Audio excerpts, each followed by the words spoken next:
Well, it's a nice distraction from what went on this weekend because Just like DB Cooper, we're dead. Chiefs, come on, Whoa. we're not dead, dude. Ye of little faith. Well, Ye very of little.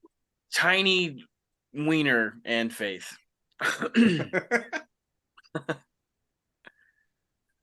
But Yeah, we lose to the Packers frustrating. Sunday Night Football. Matt LaFleur, Stays Mr. undefeated in December, December. Mr. December. I threw my phone. I think I sent that in the Snapchat group You that I did you did. You did. on. See, I don't even know if I've ever been that mad to throw an object. I don't. You telling me you weren't mad when you saw Romeo Dobbs laying on his ass and surrounded by three Chiefs and he still catches the ball?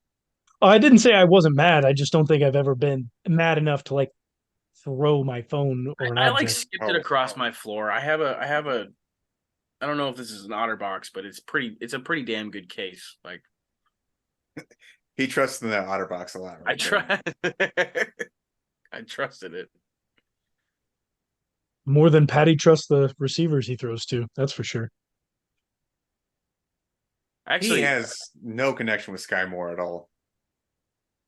Failed The project. dude can't run a route to save his life. He can't. He's out there literally running the wrong routes. Why is he on the field? Why has this not been addressed with coaching? Bring it back I to the I coaching. think it has been addressed with the coaching, and we're just at wits end. We have nothing. What else do we have? Justin Ross is on the commissioner's exempt list. Justin Watson, MVS, and Rasheed Rice lead the team in snaps. Who else you gonna put out there? Richie James just got came back from injury. What else you gonna do? Noah Gray's out there quite often. not enough Not enough. if we're gonna be real about it. It's completely Gotta switched to a running team this year. Screw it. Front all the time. well, Well, Pacheco's gonna start throwing more punches and get suspended. I was gonna say, do we have a word on that yet? He will not be suspended. He'll be given a fine. First offense is a fine. Second offense is like triple or quadruple, whatever the initial fine is. Third strike is, I believe, suspension.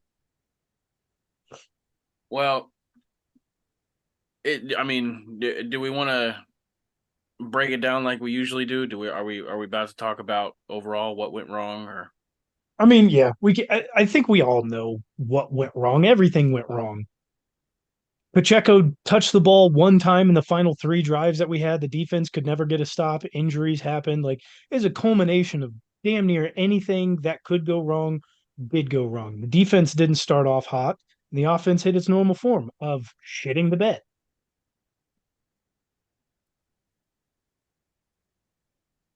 normal is not a word I'm willing to use just yet.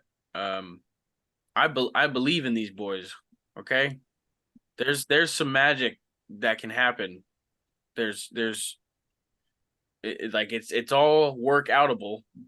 I know the belief has left you completely, Ty Bob. But I think the glaring thing for me that I feel like went wrong, even with all the injuries that we had on defense, we just didn't look hungry enough on defense. I don't think they were doing anything too complicated. Their receivers were just getting open. Jordan Love made 2 to 3 just absolutely insane throws, and the defensive line looked a little sluggish. Chris You know Jones was why getting their some receivers pressure. were open? Do you know why they looked like they were open? It's because we couldn't fucking stop AJ Dillon. Yeah. AJ Dillon, who can't get 7 rushing yards against literally any other team in the NFL, looked like prime Adrian Peterson against us. The dude gained 5 yards every single carry.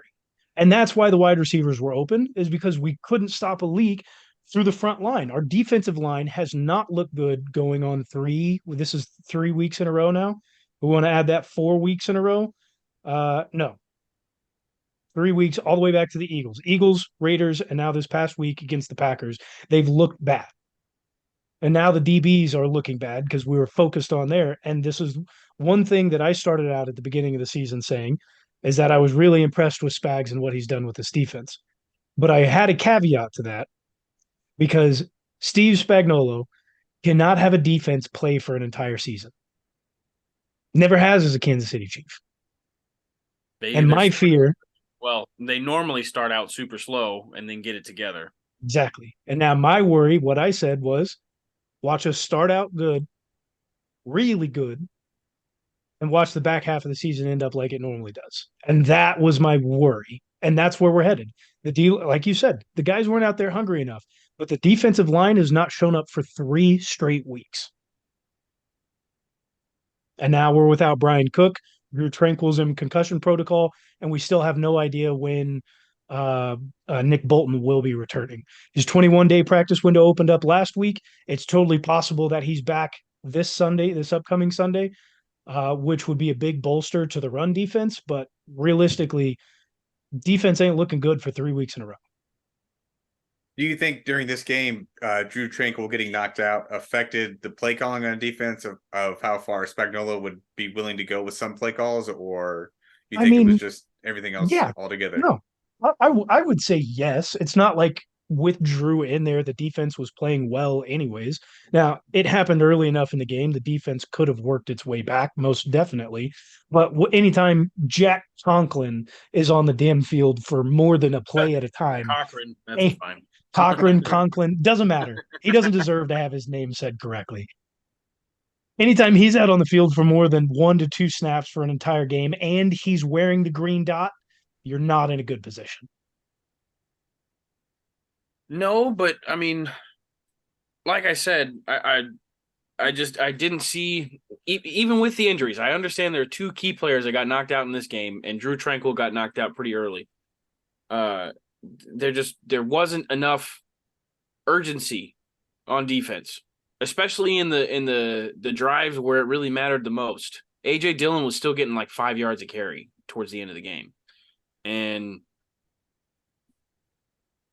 run stopping, while you need effective linebackers, it has a lot to do with the way the D line plays. And I got pretty frustrated on the little fake read option, or not. It's not fake. It was the read option play where Jordan Love could have pulled it, and it was late. It was late in the game, and it caused Mike Dana to not go after the running back. And I understand Jordan Love did make a big play either last week or the week before on a read option like that. I just feel like in the situation that we were in, I would have sold out for one of them or something, sold out for the handoff, did something a little more than just kind of freeze.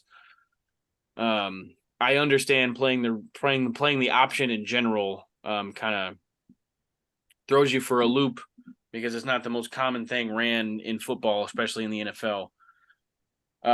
But just the run game. We got cut up in the passing game because of how bad we were in the run game, but there was no desire to get AJ Dillon to the ground as fast as possible. There were a few plays where I saw it, but then most of the plays they were just getting washed down by the linemen and leaving our crappy backup linebacker to try and make a difficult tackle. Yeah. No, I don't think much more can be said about the defense. I think they can turn it around. The defense has shown that they have really high quality. Even with Brian Cook out, like Mike Edwards has been in and shown that he can be like the defense can turn it around and they can be the solid point for this team moving forward. Will it happen? I have never had faith in Spags, so it's possible. One thing, Sean, I don't know if you guys have seen this stat.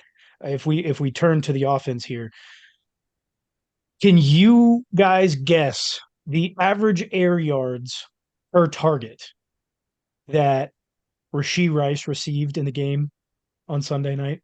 It's not very far. I want to say -2 yards. One air yard per target on average. 3 feet. we're not going to win games on the offensive side. Like there's a reason why we average offensively 16 points a game. Yeah. It's not going to win any games moving forward. Well, in the overall philosophical standpoint of our offense, the part that's most frustrating, I'm the type of guy, and I thought Andy Reid was this kind of guy, but I am definitely the kind of guy that either I'm riding the hot hand or whatever is actually working, I'm going to stick with that.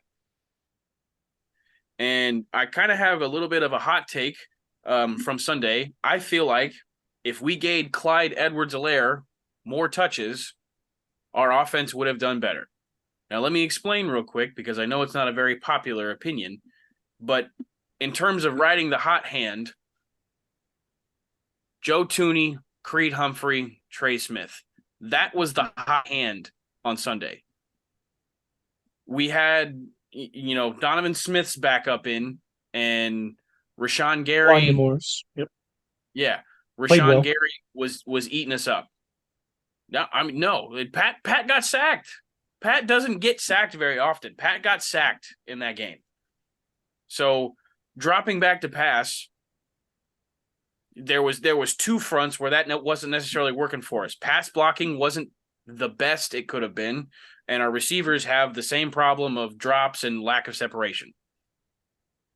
If we would because I would have loved to see Pacheco get more carries, but I'm also not wanting him to get run into the ground.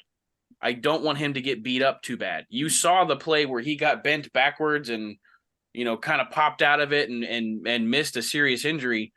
But if another running back got a little bit more carries and we just ran the ball 10 to 20% more in that game, I feel like the time of possession and the way the fourth quarter went would have been totally different.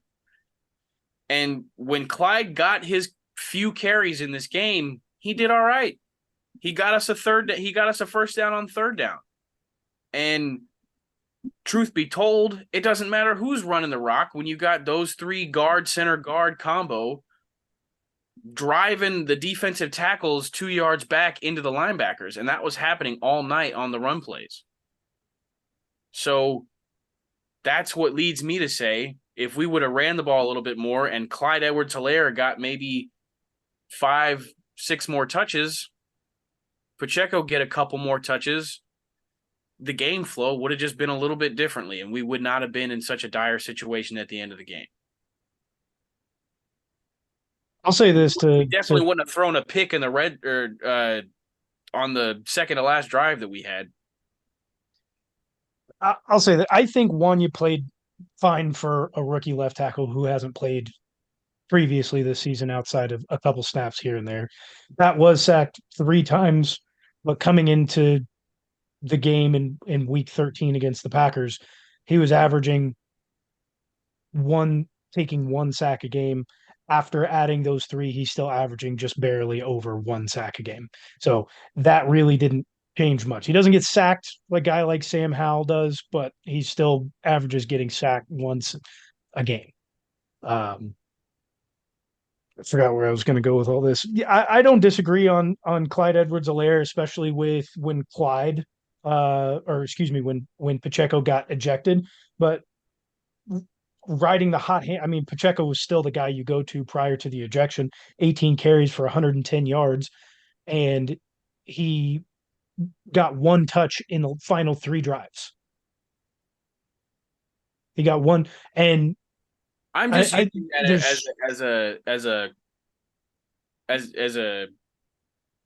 don't know. I'm putting that out there as a way to not like run Pacheco into the ground. Like you saw how physical he was being. You give that man 25 to 30 carries, like he's going to have half a season. I don't know. I mean, at the same time, like he's probably not going to stick around in the league very much after his initial contract. So most running backs don't. So use them while you got them. That's use them while you got them. These are real people, Ty Bob. I'm not discrediting that at all. But running backs have a lifespan when it comes to the NFL. Running They backs are also want people to get too, damn it. they also want to get paid. So you got to pick one. If you want to get paid, you got to get used. If you don't want to get paid, then we'll do it by committee, and you'll end up like Jerick McKinnon. Which one do you want? I'm just talking about overall success and longevity for the team as a whole. Go to the end of this game, and by no means is it the refs' fault. Like they were bad. They were bad. We're not going to excuse that. The refs were bad. The Chiefs had plenty of opportunities to be ahead in this game at any given time. The defense could have played better. We should have never been in a position where we were down by 8 points and be able to blame it on the refs.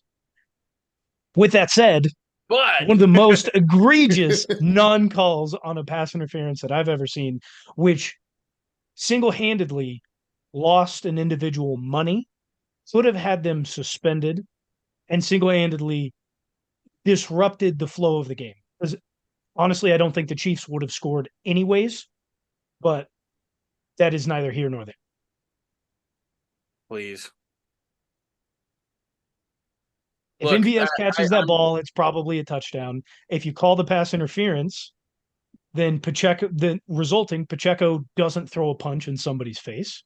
He doesn't get ejected, and he doesn't lose thousands of dollars on an undrafted or on a seventh round player contract, anyways. So that was tenfold in a lot of things unraveling. And then you also miss the Hail Mary, which the call on the Hail Mary, which is never going to get called anyways. You don't have Rashee Rice potentially being injured on being pulled backwards on what was potentially a fumble. There were just so many things that the refs got wrong in such a short period of time that affected so many different things. I can't point out, or I can't bring up specifically what play I had these thoughts on, but I know that there were other missed calls earlier on in the game. But I want to be completely fair here. As a full-blooded Chiefs fan, the hit on Patrick Mahomes on that last drive Not a penalty. was not a No. penalty. When I think it was MVS, it might have been Rashee Rice, was trying to get out of bounds and stop the clock. Not out His of bounds. forward progress was stopped, and we should have been in like a spike the ball or hurry up situation. He did not get out of bounds. Yep. So while they had a decent or mediocre, 3.5 quarters or 3 quarters and 90% of the fourth quarter, that last couple of minutes was absolutely atrocious everywhere. The calls out of that crew and the non-calls out of that crew, like made not like more than just Chiefs fans sick to their stomach. Like this is the product that you're putting on our TV screens, and you're supposed to think like fans get excited about that. Like we don't want to see refs ruining games. I'm not blaming the loss on the refs, but as far as the entertainment value of the NFL, you look at that last 2 minutes and it's like, what the fuck did these teams even play for? Like, No, I agree. Like if you want entertainment, that's what the NFL is. Make the refs as non-existent as possible. Do you think that the NFL will finally have some repercussions for these refs, or do you think they're just No, gonna no, go they'll with it? never. Here's the thing: the refs are not full-time employees. you Until said, the refs become full-time employees, full benefits, full paychecks throughout a year, there will never be repercussions for the referees. Well, the best repercussion is they'll never be on primetime again. That's about all they can do for them. Yeah, until they become full employees, like that's the only thing that you can do. Except there's a ref shortage, so at some time you're going to need these guys, and you're going to be through. Like it's such a fine line, but realistically, if you want to be able to hold referees accountable, if you want to be able to have a say in their performance and really dictate them not having an impact on the game, you've you've got to give them full-time employee status and then be able to give them repercussions based upon performance. Otherwise, this is just going to continue to happen, but it'll never change. Never. For me, I know you guys don't feel this way. Barring injuries to two quarterbacks, the Chiefs are not making the Super Bowl. Now, these two quarterbacks have got a history of getting injured, so it is potential that the Chiefs may have a very easy walk into the playoffs. Right now, the Chiefs sit at the 3rd seed after that loss because the Jaguars also lost to the Bengals. Miami and Baltimore are 1 and 2 respectively, both with 9-3 records, both with quarterbacks with bad injury histories, both with pretty good defenses. Now, we did beat Miami, so if we can ever get tied with them, then we'll have the head-to-head. But realistically, being a game under, until those quarterbacks get hurt or they lose games, we're going to sit underneath of them and have to play the likes of maybe some of the lesser teams that are below us. But Cleveland doesn't have a quarterback, and they're sitting at the 6th seed right now. Pittsburgh is sitting at the 5 seed, and they just lost their quarterback.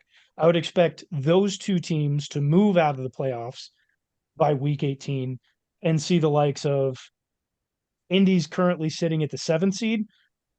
I would go as far to say as we'll probably see Indian along with Houston and Denver. We could also see Indy get bumped out for Buffalo. I mean, it would be a hell of a storyline if the AFC South sent 3 teams to the playoffs when we came into this season, ranking them at the bottom of the AFC. Yeah. It would be very shocking. But one thing that a lot of these other teams don't have is that playoff experience. And I still have faith that Patrick has the most playoff experience out of any quarterback there. So defense will come around by then. Pat does his thing in the playoffs. I'm not worried. Super Bowl. Will they? Because the defense comes around in the second half of the season, and now they're reverting. I just still can't wrap my head around. Man. I can't wrap my head around our Hall of Fame level head coach just not sticking with what's working. We were down by a score. We were not down by multiple possessions. We did not need to gun the ball the whole last 5 minutes or whatever. Like, why couldn't we have just stuck with the running game a little bit more? We have receivers that aren't trusted. We did it we up have to receivers a certain not running point. The right routes. Like, that's the one thing that blows my mind for that game. I feel like there's an easy change that would have let us like be in a winning position. I'm sorry, I keep cutting you off. No, you're good. This isn't a team. Frustration. I know you guys are leaning on experience. This is not a team. But this is not a team, regardless of experience, who can go on the road at any point and win a game. We can barely win games at home against competition that is halfway competent. But yeah, we still have 8 wins on the year, so. Look, we played a lot of incompetent teams. I know that the team when these things were happening, the team was built completely different, but Patrick is known for winning on the road. There was one of his seasons where we were 8-0 on the road and our only losses came at home. With players who know what route they're running, with players who can create separation, with consistency. Like, I never thought there would be a day that I would want Demarcus Robinson on this fucking team. God. But the dude knew the routes. He knew the routes. He could get separation. Byron Pringle. He knew the routes. Albert Wilson. I would take Albert Wilson over both of them, but I'll take all 3. They would be they'd be wide receivers 1, 2, and 3 above everyone else. You know what would happen? They would be able to run the routes with such efficiency that Travis Kelce, even at 34 years old, would still be able to get open, and we would be fine because they'd be a threat because they're competent in at least being able to show something on the field. We don't have a receiver that does that. Rashee Rice has a 41-inch vertical. He runs a 4.4 40, and his average depth of a route run is 1 yard. He's not in on the Hail Mary play when he has a 41-inch vertical. So yes, this team is experienced. Yes, Andy Reid is one of the greatest head coaches of all time, and we've got Matt Nagy, who was able to be here and has coached this team before and is well respected in the coaching community. Yet none of it is showing on the field. There's no consistency in players playing. There's no consistency in game plan. There's no accountability. I think there's a decent amount of consistency with players playing, but I don't know if it's the not in a right good- players. It's not in a good. It's the The right only players, it's person not we're in throwing a good way. deep ball to is MVS. Like every time Pat uncorks it, it's MVS down the field. Like He has a 31 QBR rating, a 31 rating on deep passes this year. It's the worst by far. His worst season before this year was a 93 or 97. Yeah. He's at like a 37 right now. That's how bad that, because deep ball passes are basically a wide receiver stat. it's Can you get open? Can you run under the ball? Not can the quarterback get it to you? There is from a few years ago, that being the best part of our offense to where like it's actually hurting us if we throw the ball deep. Like who'd have thunk? So I get it. I'm just backing everything I'm saying up by stat. Yes, there's experience. Yes, we've got a great head coach. Could these things turn around? Yes. The players who are on the field are not showing me that these things can change anytime over the course of the next 4 weeks. And I think we've reached I I think we've reached past the point of kind of trusting our guys and be like, hey man, you can get it next time. Like a slight philosophy change, I feel like is in order. Some consequences for this terrible play. You Get know, Cornell Powell off the practice squad. hey,